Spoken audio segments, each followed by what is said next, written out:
Whether you spray it, rub it, sprinkle it, or slather it on, there is one skin essential that can shave years off your appearance down the road: sunscreen. We all know it's important to cover up to protect ourselves, but are we doing it right? Today we will look at 5 do's and 5 don'ts of applying sunscreen.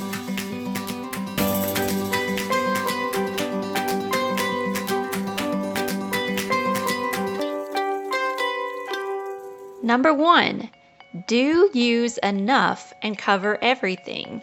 You need at least enough sunscreen to fill a shot glass or the size of a golf ball to effectively cover your body. Most of us don't use nearly enough. Don't be afraid to really slather it on and rub it in.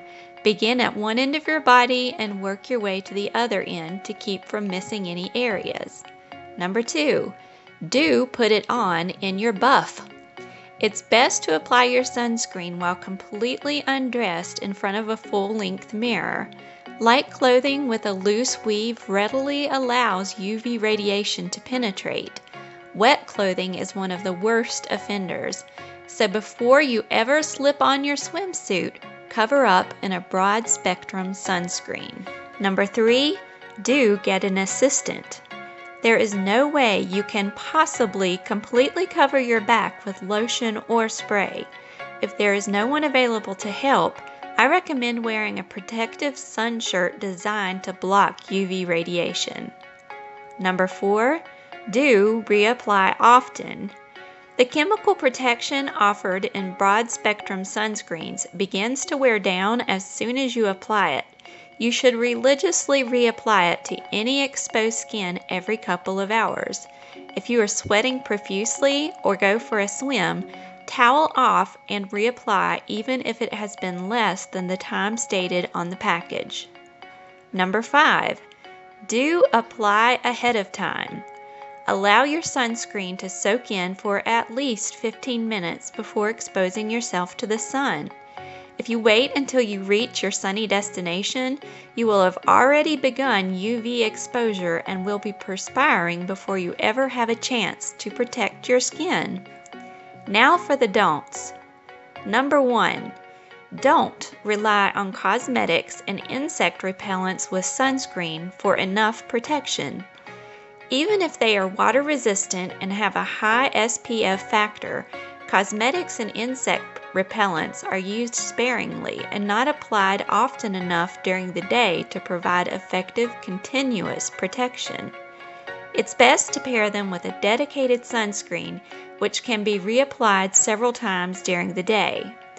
One exception would be an SPF lip balm.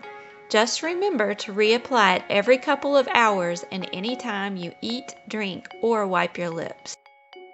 Don't use a sunscreen with the SPF less than 15. The FDA requires any sunscreen with an SPF below 15 to carry a warning that it only protects against sunburn, not skin cancer or skin aging. It isn't worth the risk to be a little darker. Number 3, don't use a sunscreen intended for the body on your face. Look for a sunscreen marked as oil-free or non-comedogenic. This simple tip can prevent bothersome breakouts and pimples in a season marked with already oily, sweaty, blemish-prone conditions.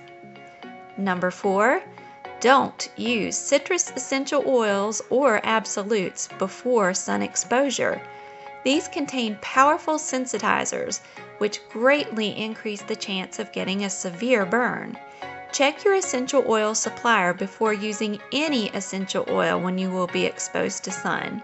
There are numerous oils known to increase your risk of photosensitivity, skin damage from sun. Number 5, don't forget the most forgotten areas to protect: the tops of your ears, hands, feet, and under your eyes, also in your hair part, to name a few. See this video on sunscreen, the most forgotten areas, for complete information and tips for using different forms of sunscreen for different body regions.